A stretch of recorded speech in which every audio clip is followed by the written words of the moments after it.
आज की इस वीडियो में हम आपको एक वैश्य और हवस के पुजारी बादशाह के बारे में बताएंगे, जो अपनी ही बेटी पर आशिक हो जाता है और फिर उस पर गलत नजर डालता है और उसके साथ गलत काम करने की कोशिश करता है। फिर क्या होता है? तो आप इस वीडियो को आखिर तक जरूर देखें। साथ ही इस वीडियो को लाइक और हमारे यूट्यूब चैनल को सब्सक्राइब जरूर करें। बादशाह दिलदार की हुकूमत दूर दूर तक मशहूर थी। उसके पास दौलत, ताकत और शोहरत की कोई कमी न थी, लेकिन अगर कुछ कमी थी तो वह थी एक बेटे की। उसकी बेपनाह हसरत थी कि उसका वारिस एक बेटा हो जो उसके नाम को आगे बढ़ाए, उसकी बादशाहत को संभाले। जब उसकी बेगम रानी जमीला बानो ने एक खूबसूरत सी बेटी को जन्म दिया तो बादशाह का दिल जल उठा।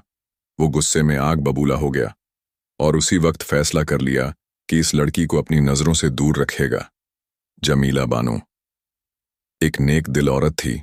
उसने अपने दिल पर पत्थर रखकर अपनी बेटी तारा को पाला, लेकिन बादशाह ने जमीला और तारा को महल के एक हिस्से में अलग कर दिया। उन्हें हर तरह की आराम तलबी जरूर दी गई ताकि कोई बादशाह पर उंगलियां ना उठाए, लेकिन दिलदार ने तारा को कभी देखने तक की जहमत नहीं उठाई। उसकी नफरत इतनी थी कि उसने अपनी बेटी का चेहरा तक नहीं देखा। उधर बादशाह दिलदार अपनी हवस में डूबा हुआ था। हर रोज एक नई लड़की को महल में बुलवाता, उसे अपनी हवस का शिकार बनाता और फिर उसे यूं ही छोड़ देता। उसकी अय्याशी ने महल को एक गुनाहगाह बना दिया था। रानी जमीला बानो इन सबको दिल पर लेती रही, लेकिन तन्हाई में सिर्फ अपनी बेटी तारा को देखकर जीती रही। साल गुजरते गए, तारा सयानी होती गई। वह अपने हुस्न और तहजीब में बेमिसाल थी। जमीला बानो की परवरिश ने उसे नाजुक सीफ लेकिन दिलेर लड़की बनाया। जब तारा 10 साल की हुई, रानी ने बादशाह से गुहार लगाई कि उसकी शादी कर दी जाए। बादशाह ने दुनियादारी निभाने के लिए पास के मुल्क के शहजादे उजैफ के साथ तारा की शादी तय कर दी। उजैफ 12 साल का था और शादी महल में ही कर दी गई। शादी के बाद उजैफ वापस अपने मुल्क चला गया। वक्त गुजरता रहा। तारा अब 18 साल की हुस्न की मूरत बन चुकी थी। जमीला बानो की तबीयत बहुत खराब हो गई। मरने से पहले उसने बादशाह से आखिरी बार कहा, तारा की रुखसती शान से करना, उसे मान और इज्जत देना। यह कहकर रानी दम तोड़ गई। बादशाह दिलदार पहली बार अपनी बेटी को देखने के लिए उसके महल में गया। जब उसकी नजर तारा के चेहरे पर पड़ी तो वह दंग रह गया। तारा के हुस्न ने उसके दिल को झंझोड़ कर रख दिया। वह चुपचाप वहां से लौट आया, लेकिन उसकी रात करवटें बदलते गुजरी। अगली सुबह वह एक फकीर के पास गया और उससे पूछा, अगर कोई आम का पेड़ लगाए, उसकी देखभाल करे और फिर वह पेड़ फल दे, तो क्या उस फल को किसी और को ना देकर खुद खाना गुनाह है? फकीर ने जवाब दिया, नहीं, इसमें कोई गुनाह नहीं। ये सब बातें नौकर याकूब सुन रहा था। वो हैरान रह गया, लेकिन चुप रहा। उसे अंदेशा हो गया कि बादशाह के दिल में कैसी गंदी ख्वाहिश पल रही है। कुछ दिनों बादशाह ने याकूब को एक खत देकर उजैफ के मुल्क भेजा, जिसमें लिखा था कि तारा अब इस दुनिया में नहीं रही। उजैफ यह खबर पढ़कर टूट गया, लेकिन याकूब, जो बचपन से तारा को अपनी औलाद की तरह चाहता था, अब खामोश ना रह सका। उसने तारा को जाकर सब कुछ बता दिया। तारा के पैरों तले जमीन खिसक गई। तारा अपने महल के गुलशन में बैठी थी। जब याकूब धड़कते दिल के साथ अंदर आया, उसकी आंखों में बेचैनी साफ झलक रही थी। तारा ने मुस्कुराते हुए पूछा, क्या बात है याकूब चाचा, आप इतने परेशान क्यों लग रहे हैं? याकूब ने कांपती आवाज में कहा, बिटिया, मैं आज जो कहने आया हूं वह सुनकर शायद आपका दिल टूट जाएगा, लेकिन अब चुप रहना गुनाह होगा। तारा के चेहरे पर उलझन उभर आई। खुलकर कहिए चाचा, क्या बात है? याकूब ने चारों तरफ नजर दौड़ाई, दरवाजा बंद किया और धीमे सुर में बोला, बादशाह ने तुम्हारे अब्बा ने उजैफ के मुल्क खत भेजा है कि तुम अब इस दुनिया में नहीं रही। उजैफ साहब बहुत दुखी हुए हैं, लेकिन असली बात यह नहीं है। तारा की सांसें रुक गईं। फिर असली बात क्या है चाचा? याकूब ने आंखों में आंसू भरते हुए कहा, दिलदार, बादशाह ने फकीर के पास जाकर पूछा था कि अगर कोई आम का पेड़ खुद लगाए और उसकी देखभाल करे, तो क्या वह खुद उस फल को खा सकता? तो क्या उस फल को किसी और को न देकर खुद खाना गुनाह है? फकीर ने जवाब दिया, नहीं, इसमें कोई गुनाह नहीं। खुद उस फल को खा सकता है। बिटिया, उसकी नीयत अब पाक नहीं रही। वो तुम्हारे हुस्न पर फिदा हो गया है। तारा के चेहरे का रंग उड़ गया। उसकी आंखें फैल गईं और होंठ कांपने लगे। उसने झटके से खुद को संभाला। लेकिन अंदर से जैसे उसका पूरा वजूद चकनाचूर हो गया। यह कैसे हो सकता है? चाचा उसकी आवाज सिहरती हुई निकली। याकूब ने तसल्ली देते हुए कहा, बिटिया, मैं तुम्हें अपने बच्चों से ज्यादा चाहता हूं। जब से तुम्हारी मां का इंतकाल हुआ है, मैं हर वक्त तुम्हारी हिफाजत की दुआ करता हूं। अब वक्त आ गया है कि हम दोनों कुछ फैसला करें। यह महल अब तुम्हारे लिए महफूज नहीं रहा। तारा ने अपनी भीगी हुई आंखों से याकूब को देखा। चाचा, मेरी मां हमेशा कहती थी कि खुददारी और इज्जत सबसे बड़ी दौलत है। मैं अपनी इज्जत को मिटने नहीं दूंगी। आप मेरा साथ देंगे? याकूब ने सीना ठोक कर कहा। जान हाजिर है बिटिया, आप कहिए, अब क्या करना है? तारा ने सख्त लहजे में कहा, हमें इस जालिम बादशाह के खिलाफ खड़ा होना होगा, चाहे कुछ भी हो जाए। मैं अपनी रुखसती उजैफ के पास जाकर करूंगी। मेरी मां का सपना अधूरा नहीं रहेगा। याकूब ने उसकी आंखों में पहली बार इतनी हिम्मत देखी। वह झुककर बोला, आप जैसी बेटी पर हर मुल्क को फक्र होगा बिटिया। अब आप अकेली नहीं हैं। तारा ने आसमान की तरफ देखा और अपनी मां को याद किया। दिल में कस्में खाई और फैसला कर लिया कि अब वह सिर्फ एक बेजान मोहरा नहीं रहेगी, बल्कि अपनी किस्मत खुद लिखेगी। तारा उस रात अपने कमरे में बैठी आंखें बंद किए सोच रही थी। दिल में मां की आवाज गूंज रही थी, इज्जत सबसे बड़ी दौलत है। तारा उसकी आंखों से आंसू बहते जा रहे थे, लेकिन चेहरा पत्थर की तरह सख्त हो गया था। याकूब धीरे से कमरे में दाखिल हुआ। उसके हाथ में महल का नक्शा और कुछ जरूरी सामान था। उसने फुसफुसाते हुए कहा, बिटिया, मैंने सब इंतजाम कर लिया है। पीछे वाले पुराने दरवाजे से निकलेंगे। वहां पहरेदार कम होते हैं और रास्ता जंगल की तरफ जाता है। एक छोटी सी नाव भी तैयार रखी है नदी किनारे। हम सीधे पड़ोसी मुल्क की तरफ निकल जाएंगे। तारा ने गहरी सांस ली और कहा, याकूब, चाचा, यह कदम बहुत बड़ा है। अगर हम पकड़े गए तो मेरी जान तो जाएगी ही, आप भी नहीं बच पाएंगे। क्या आप अब भी तैयार हैं?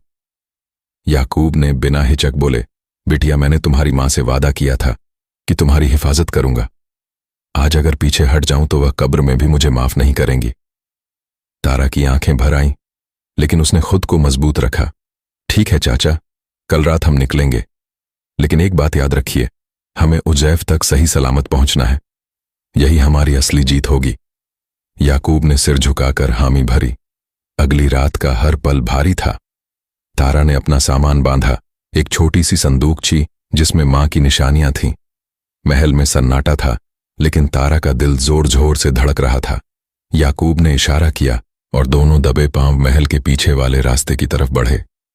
जैसे ही वह पुराने दरवाजे तक पहुंचे, अचानक एक हल्की सी आवाज आई। दोनों रुक गए। तारा की सांसें थम गईं। याकूब ने जल्दी से तारा को पीछे किया और खुद आगे बढ़कर देखा। वहां एक बूढ़ा पहरेदार बैठा ऊँघ रहा था। याकूब ने राहत की सांस ली और फुसफुसाकर कहा, अल्लाह ने बचा लिया। बिटिया, जल्दी चलो। दोनों चुपचाप बाहर निकल गए। जंगल का रास्ता कंठीला और अंधेरा था। तारा के नाजुक पांवों में कांटे चुभ रहे थे, लेकिन उसने एक आह तक नहीं भरी। उसके दिल में बस एक ही आग जल रही थी। आजादी की नदी किनारे पहुंचकर याकूब ने जल्दी से नाव में सामान रखा और तारा को बैठाया। खुद भी सवार होकर उसने नाव को धक्का दिया। पानी की हल्की लहरों में नाव आगे बढ़ने लगी। तारा ने पीछे मुड़कर आखिरी बार महल को देखा और आंखों में आंसू भरकर बुदबुदाई, अब्बा, आपने अपनी बेटी को खुद से दूर कर दिया। अब मैं लौट कर सिर झुकाने नहीं आऊंगी। याकूब ने पतवार चलाते हुए कहा, इंशा अल्लाह बिटिया, अब्बू उजैफ साहब का घर ही तुम्हारा असली ठिकाना बनेगा। नाव अंधेरे पानी में धीरे धीरे आगे बढ़ रही थी, लेकिन क्या यह सफर इतना आसान होगा? नाव अंधेरे पानी में तैर रही थी। रात की खामोशी में सिर्फ पानी के छपछपाने की आवाज गूंज रही थी। तारा अपने दुपट्टे को कसकर पकड़े बैठी थी। उसकी आंखें डर और उम्मीद के मिले-जुले जज्बात से भरी थीं। याकूब पूरे ध्यान से पतवार चला रहा था। अचानक आसमान में बादल गरज उठे। हवा तेज होने लगी और नदी में लहरें उठने लगीं। तारा डर गई और बोली, चाचा, यह क्या हो रहा है? तूफान आ रहा है क्या? याकूब ने चिंता भरे लहजे में कहा, बिटिया, लगता है अल्लाह हमारा इम्तिहान ले रहा है। तुम हिम्मत रखो, यह तूफान भी गुजर जाएगा। लेकिन लहरें अब खतरनाक होने लगीं। नाव इधर उधर हिचकोले खा रही थी। तारा ने आंखें बंद कर लीं और दुआ पड़ने लगी। एक जोरदार लहर ने नाव को झटका दिया। याकूब ने पूरी ताकत से नाव को संभाला, लेकिन नाव का एक किनारा पानी में डूबने लगा। तारा चीख पड़ी, चाचा क्या होगा? अब याकूब ने गुस्से में कहा, डरो मत, बिटिया पकड़कर बैठी रहो। अल्लाह की मेहरबानी से थोड़ी ही देर में तूफान कम होने लगा, आसमान साफ होने लगा और नदी फिर से शांत हो गई। तारा और याकूब ने राहत की सांस ली। देखा, बिटिया, याकूब ने कहा, जो दिल साफ रखते हैं अल्लाह उनकी मदद जरूर करता है। थक कर दोनों ने नाव को किनारे लगाया और जंगल में घुस गए। रात का अंधेरा और जंगल की रहस्यमय आवाजें तारा के रोंगटे खड़े कर रही थीं। हर झाड़ी में जैसे कोई छुपा बैठा हो। अचानक कहीं दूर से भेड़ियों के हुंकारने की आवाज आई। तारा ने डर कर याकूब का हाथ पकड़ लिया। चाचा, अब क्या करें? ये जंगल बहुत डरावना है, याकूब ने हिम्मत से कहा। बिटिया, डरना मत, यह जंगल भी इंसानों से कम जालिम नहीं, लेकिन हम दोनों एक दूसरे के साथ हैं, कोई हमें नुकसान नहीं पहुंचा सकता। वह दोनों धीरे धीरे चलते रहे, लेकिन तभी एक साया झाड़ियों के पीछे से निकला। तारा की सांसें थम गई। सामने 3 लुटेरे खड़े थे, जिनकी आंखों में लालच और चेहरों पर शरारत थी। उनमें से एक बोला, अरे ओह, देखो क्या किस्मत है, आज एक हसीन लड़की और एक बूढ़ा नौकर। याकूब ने तारा को पीछे किया और खुद सामने आकर डट गया। हमसे दूर रहो, वरना अच्छा नहीं होगा, उसने गुस्से में कहा।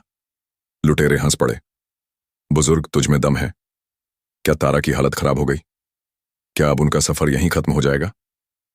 जंगल की खामोशी में लुटेरों की हंसी गूंज रही थी। तारा कांप रही थी और याकूब अपनी पूरी ताकत समेटे लुटेरों का सामना कर रहा था। उनमें से एक लुटेरा आगे बढ़ा और चिल्लाया, चल हट, बुढ़े लड़की, हमारे हवाले कर दे। याकूब ने डंडा उठाया और कहा, तुम लोग इंसान कहलाने के लायक नहीं। अगर मेरी बिटिया की तरफ देखा भी तो जान दे दूंगा, लेकिन उसे हाथ नहीं लगाने दूंगा। एक लुटेरा हंसते हुए बोला, अरे देखो, बूढ़ा शेर बना है, चलो देख लें इसका दम। लुटेरे याकूब पर टूट पड़े। याकूब ने पूरी ताकत से डंडा चलाया। एक को सिर पर मारा तो वह चीख कर गिर पड़ा, लेकिन बाकी 2 लुटेरों ने उसे पकड़ लिया। तारा चीख पड़ी, चाचा छोड़ दो उन्हें। तभी अचानक जंगल में घोड़े की टापों की आवाज गूंजी। एक नौजवान तलवार लहराते हुए आया। उसके चेहरे पर बहादुरी साफ नजर आ रही थी। उसने आते ही एक लुटेरे को जोर से धक्का दिया और तलवार लहराकर कहा, कमीने हो, शर्म नहीं आती, एक लड़की और बूढ़े पर हमला करते हो। लुटेरे डर के मारे पीछे हटे। उस बहादुर ने तलवार घुमाते हुए कहा, अब अगर जिंदा रहना है तो भाग जाओ। लुटेरे डरकर भाग गए। तारा और याकूब हैरानी से उस नौजवान को देख रहे थे। तारा ने कांपती आवाज में कहा, आप कौन हैं? वह मुस्कुराया और बोला, मैं शहजादा उजैफ हूं। मैं अपनी तारा की तलाश में निकला था, अल्लाह ने मुझे तुम्हारे पास पहुंचा दिया। याकूब और तारा दोनों की आंखों में आंसू आ गए। याकूब ने कहा, मालिक आप वक्त पर आ गए, वरना आज उजैफ ने तारा की तरफ देखा। उसकी आंखों में मोहब्बत और राहत साफ झलक रही थी। अब मैं तुम्हें किसी तकलीफ में नहीं पड़ने दूंगा, तारा, उसने मजबूती से कहा। तारा सिसकते हुए बोली, मुझे यकीन नहीं हो रहा कि आप सच में आ गए। उजैफ ने कहा, अब हमें जल्दी यहां से निकलना होगा, जंगल में और खतरे हैं, चलो मेरे साथ। और वह तीनों उस वीरान जंगल से निकलने लगे। लेकिन किस्मत ने क्या और इम्तिहान लिख रखे थे, ये कोई नहीं जानता था। उजैफ तारा और याकूब को अपने महल ले आया। महल में खुशी की लहर दौड़ गई। सब हैरान थे कि शहजादी तारा, जिसके मरने की खबर आई थी, जिंदा और सलामत थी। उजैफ ने सबसे कहा, यह मेरी बीवी है, मेरी तारा, इसे इज्जत दो, इसका मान बढ़ाओ। महल की खिदमतगारों ने तारा को गले लगाया और कहा, अल्लाह का लाख लाख शुक्र है, शहजादी साहिबा वापस आ गई। तारा की आंखों में आंसू थे। पहली बार उसे ऐसा लग रहा था कि वह महफूज है। याकूब ने राहत की सांस ली और बोला, मालिक, अल्लाह आपको सलामत रखे, आपने तारा बीवी को एक नई जिंदगी दी है। इधर दिलदार बादशाह अपने महल में बैठा गुस्से से कांप रहा था। जब उसे यह खबर मिली कि उजैफ ने तारा को ढूंढ लिया है और अपने महल ले गया है, तो उसका खून खौल उठा। उसने अपने वजीर से कहा, मुझे धोखा दिया गया है, मैंने तो उसे मारने का हुक्म दिया था, अब वह जिंदा है और उजैफ के पास पहुंच गई है। वजीर ने डरते हुए पूछा, अब हुक्म क्या है? जहां अपना दिलदार की आंखों में नफरत झलक रही थी, उसने धीरे से कहा, अब कोई और चाल चली जाएगी। उन्हें यकीन दिलाओ कि मैं बीमार हूं और तारा को आखिरी बार देखना चाहता हूं। जब वह वापस आएगी तो फिर उसका काम तमाम कर दूंगा। वजीर ने सिर झुका दिया और बोला, जो हुक्म आपका। इधर उजैफ ने तारा से कहा, अब हमें कोई जुदा नहीं कर सकता। मैं जल्द ही तुम्हें अपने पूरे मुल्क की मलिका घोषित करूंगा। तारा मुस्कुरा तो दी, लेकिन दिल के किसी कोने में डर बाकी था। वह जानती थी कि उसके बाप बादशाह दिलदार की साजिशें कभी खत्म नहीं होती। उसी रात वजीर ने उजैफ के महल में पैगाम भिजवाया, बादशाह दिलदार सख्त बीमार है। आखिरी ख्वाहिश है कि अपनी बेटी को एक बार देख सकें। तारा का दिल बैठ गया। उजैफ ने उसे देखा और कहा, तुम्हें डरने की जरूरत नहीं, मैं तुम्हारे साथ चलूंगा। तारा ने सिर झुका दिया। किस्मत ने फिर एक इम्तिहान लिख दिया था। तारा और उजैफ ने सफर शुरू किया। दिल में डर और उम्मीद दोनों साथ चल रहे थे। उजैफ ने तारा का हाथ थाम कर कहा, डर मत तारा, मैं तुम्हें कुछ नहीं होने दूंगा। महल के दरवाजे जब खुले तो दिलदार बादशाह चारपाई पर लेटा हुआ था। चेहरे पर बीमारी की नकली झलक, आंखें बंद थीं, लेकिन मन में खतरनाक साजिश पल रही थी। तारा जैसे ही अंदर दाखिल हुई, उसने कांपती आवाज में कहा, अब्बा हुजूर, मैं आ गई हूं। दिलदार ने धीरे धीरे आंखें खोलीं और तारा को देखा। वही हुस्न जिसने उसे हैवान बना दिया था, मगर चेहरे पर बाप की मोहब्बत का नकाब ओढ़कर बोला, आ गई मेरी बेटी, अल्लाह तुझे सलामत रखे। मैंने बहुत जुल्म किया, तुम पर अब दिल साफ करना चाहता हूं। तारा की आंखें भर आईं। उजैफ भी हैरानी से देख रहा था। दिलदार ने इशारा किया, तुम दोनों कुछ देर मेरे पास बैठो। तारा ने कहा, अब्बा हुजूर, आप जल्दी ठीक हो जाएंगे। दिलदार ने एक लंबी सांस ली और मन ही मन कहा, बस अब तू मेरे जाल में फंस चुकी है। रात को वजीर ने दिलदार से कहा, जहां अपना अब क्या हुक्म है। दिलदार ने गहरी आवाज में कहा, कल रात खाने में जहर मिलाया जाएगा, दोनों को खत्म कर दिया जाएगा। वजीर ने डरते हुए पूछा, अगर बात खुल गई तो? दिलदार ने हंसते हुए कहा, कोई कुछ नहीं कर पाएगा, यह मेरा मुल्क है। उधर याकूब, जो तारा की हिफाजत के लिए चुपचाप महल में आया था, दीवारों के पीछे से सब सुन रहा था। उसका दिल दहल उठा। या अल्लाह, अब क्या करूं? याकूब ने सोचते हुए कहा। वो जल्दी से तारा के कमरे की तरफ भागा। तारा और उजैफ दोनों उसके चेहरे की हालत देखकर घबरा गए। याकूब ने हाँफते हुए कहा, तारा, बीबी मालिक यहां से भाग चलो। दिलदार बादशाह ने कल रात खाने में जहर डालने का हुक्म दिया है। तारा और उजैफ सन्न रहे। उजैफ ने गुस्से में कहा, अब और नहीं, इस बार वह बच नहीं पाएगा। तारा के हाथ कांप रहे थे। याकूब ने कहा, जल्दी करो, नहीं तो देर हो जाएगी। रात के अंधेरे में तीनों ने भागने की तैयारी कर ली, लेकिन महल के बाहर पहरेदारों की नजरें थीं। अब भागना इतना आसान नहीं था। अंधेरी रात थी। महल के हर कोने में सन्नाटा पसरा हुआ था, लेकिन दरवाजों पर पहरेदारों की चौकसी बरकरार थी। तारा, उजैफ और याकूब महल के पीछे के एक गुप्त रास्ते से बाहर निकलने की तैयारी में थे। याकूब ने धीरे से कहा, यहीं से एक सुरंग निकलती है जो जंगल के पास जाकर खुलती है, लेकिन बहुत सर्क रहना होगा। तारा का दिल जोर जोर से धड़क रहा था। उजैफ ने उसकी कांपती उंगलियों को थामा और कहा, डर मत तारा, हम बच जाएंगे। तीनों दबे पांव चलते हुए सुरंग के मुहाने तक पहुंचे, मगर अचानक एक पहरेदार की नजर पड़ गई। कौन है वहां? आवाज गूंजी। उजैफ ने तलवार खींच ली और पहरेदार पर टूट पड़ा। लड़ाई की आवाज सुनकर बाकी पहरेदार भी दौड़ पड़े। याकूब ने जल्दी से तारा को सुरंग में धकेला और कहा, जल्दी अंदर जाओ। तारा अंदर भागी। उजैफ ने दो पहरेदारों को ढेर कर दिया, लेकिन लोग बढ़ते जा रहे थे। याकूब ने उजैफ से कहा, मालिक अब आप भी अंदर जाइए, मैं पीछे आता हूं। उजैफ तारा के पीछे सुरंग में घुसा और याकूब आखिरी पहरेदार को धक्का देकर खुद भी अंदर कूद गया। सुरंग का रास्ता तंग और अंधेरा था, लेकिन डर से ज्यादा जिंदगी की चाह थी। कई मिनटों तक भागते भागते आखिरकार वह जंगल के किनारे पहुंचे। सांसें फूली हुई थीं और शरीर थक कर चूर हो चुका था। उजैफ ने तारा को अपनी बाहों में लिया और कहा, हम बच गए तारा, अल्लाह का शुक्र है। याकूब ने कहा, लेकिन अब भी खतरा खत्म नहीं हुआ। बादशाह दिलदार हमें ढूंढ निकालेगा। हमें अब किसी ऐसी जगह जाना होगा जहां वह पहुंच ना सके। तारा ने कांपती आवाज में कहा, क्या अब कभी हमें चैन मिलेगा याकूब चाचा? याकूब ने तारा के सर पर हाथ रखते हुए कहा, अल्लाह पर भरोसा रखो बेटी, अंधेरे के बाद सवेरा जरूर आता है। इधर महल में दिलदार बादशाह गुस्से से पागल हो रहा था। कहाँ गए वो लोग? पूरी फौज भेजो, ढूंढ कर लाओ, जिंदा या मुर्दा।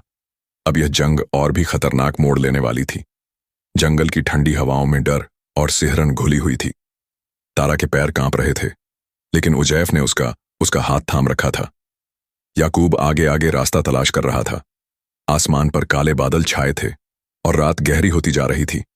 इस तरफ आइए, याकूब ने फुसफुसाते हुए कहा। यहां एक पुराना गुफा है, कुछ दिन वहां छुप सकते हैं। तीनों पत्थरों और झाड़ियों को चीरते हुए गुफा तक पहुंचे। गुफा अंधेरी थी, लेकिन फिलहाल यही उनकी पनाहगाह बन सकती थी। उजैफ ने तारा को बिठाते हुए कहा, अब कुछ देर आराम करो, हम दोनों पहरा देंगे। तारा थकी हुई थी, लेकिन आंखों में नींद नहीं थी।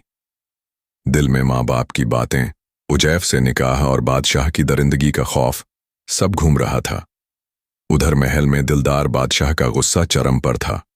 उसने सिपाही सालार को बुलाकर कहा, पूरे जंगल में आग लगा दो, अगर जरूरत पड़ी तो मगर उन्हें जिंदा या मुर्दा पकड़ कर लाओ। सिपाही तलवारें निकालकर जंगल में फैल गए।